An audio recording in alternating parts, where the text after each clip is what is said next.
Welcome, Dr. Lalit.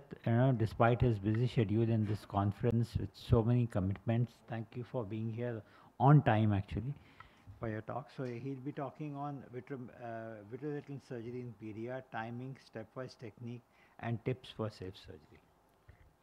Thank you, Ajay, for this very, very important course. Wish that this course had been placed at a more appropriate time. But in any case, Ajay, has been doing this course for now a couple of years. More important is Ajay is also the chairperson of AIOS Committee on Diabetic Retinopathy Task Force.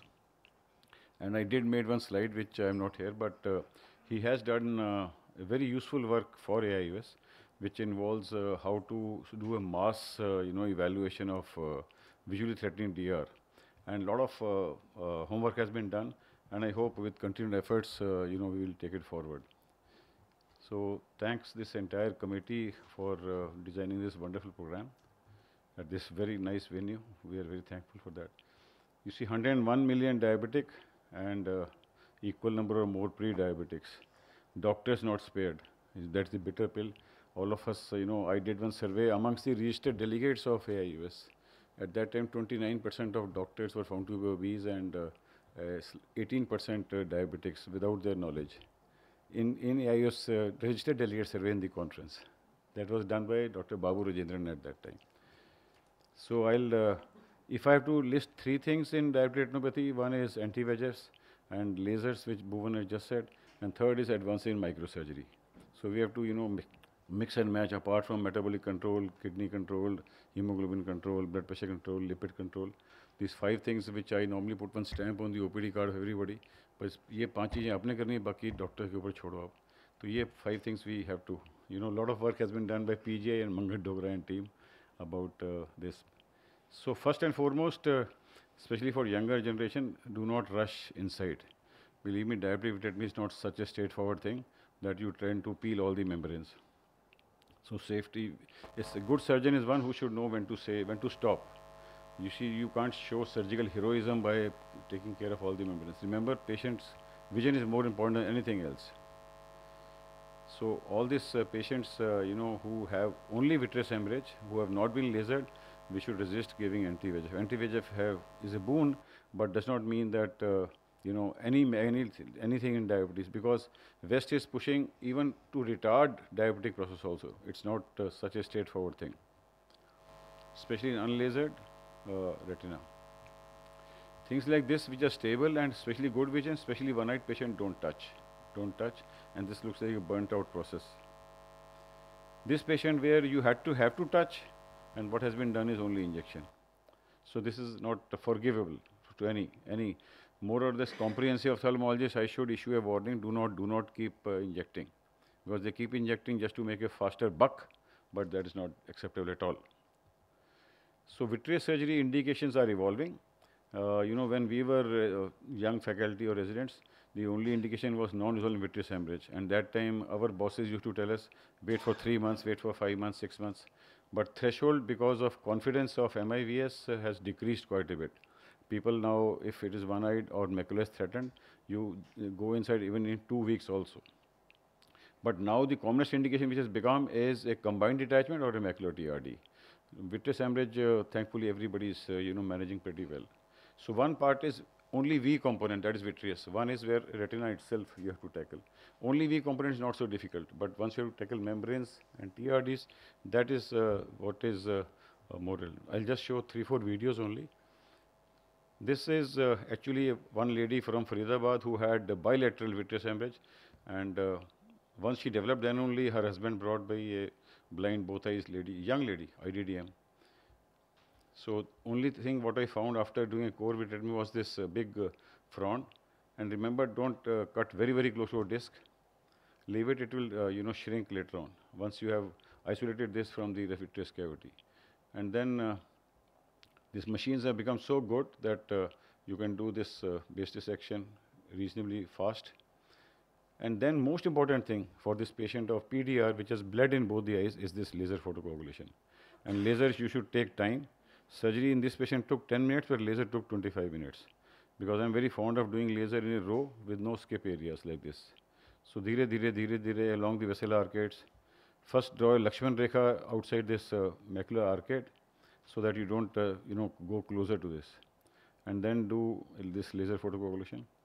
Here disc is good, macula is good, patient recovered 6 both the eyes, 6 both the eyes. And one of the most thankful patient because she came with hand motions only. So this is the end result, only air injection, no gas is also required. This is the post-op result, the other eye. So now I show 3-4 videos of PDR complicated with the increasing severity of complexity of surgery. This is more severe than what I had shown before. Again, principle remains the same.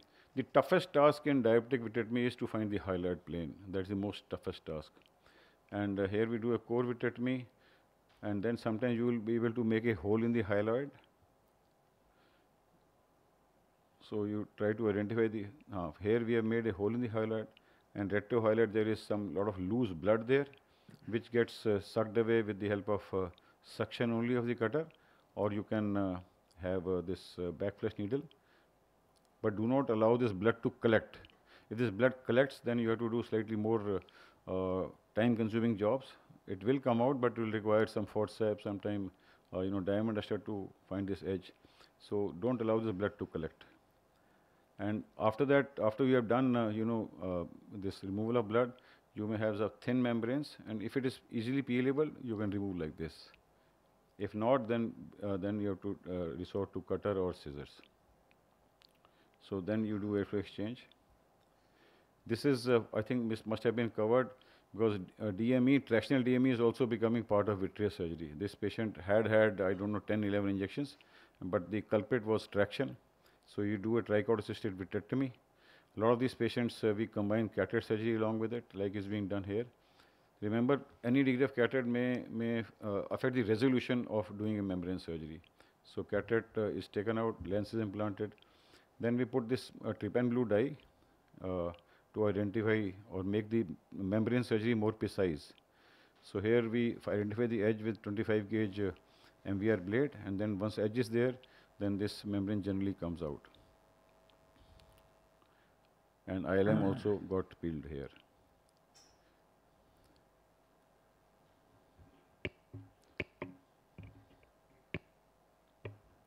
So this is slightly more complex, where we had to take a decision. This is because macula was very good, but it's a very tough, taut, solid-looking this thing.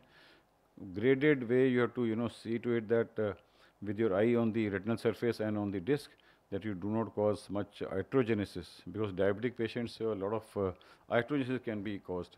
Those two B's, don't forget, breaks and bleeding. They are two things which keep troubling you. So then we trimmed this and diathermized.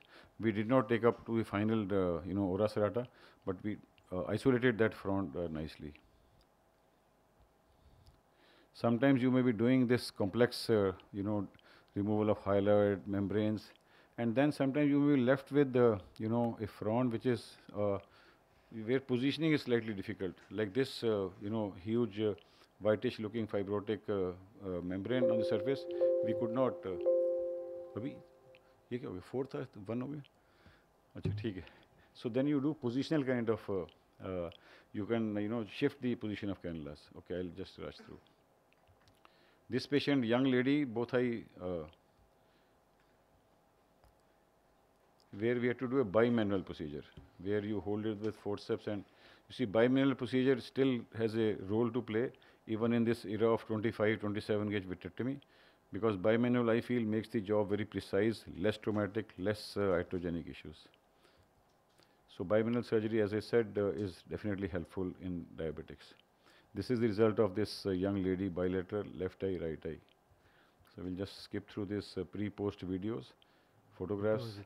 Ultimately, you see, also pay attention to the IOP, because a lot of people, raise the bottle or increase the IOP to 50, 60, but forget. This is what it should look like at the end of the procedure, that excellent laser should be done, because this is what is going to save the eye in the long run. This is the way I think laser everybody should do.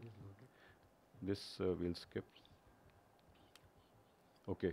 So pre-operatively, anti-VEGFs have made our life easier, because the bleeding gets minimized, surgical time also gets minimized. But assessment of the entire, system has to be done, including kidney status, and get a PSC done beforehand also. I try to stop blood thinners definitely in case I have to do a lot of membrane surgery. Try to stop blood thinners. It will definitely help, especially if the patient is on 2 blood thinners. So just to summarize, not a easy job. Multiple tenacious and vascular. Tenacious means that they can cause breaks if you pull. Vascular means they can bleed. So I remember these 2 Bs: breaks and bleeding. So work slowly, take time. Normally I would keep diabetic patient at the last of surgery because otherwise rest of the procedures may get affected. Patience is the key, and the end, laser, laser, and laser. Outcomes have definitely improved from the days we started doing surgery. Thank you very much for your kind attention. Thank you, Dr. Lalit, for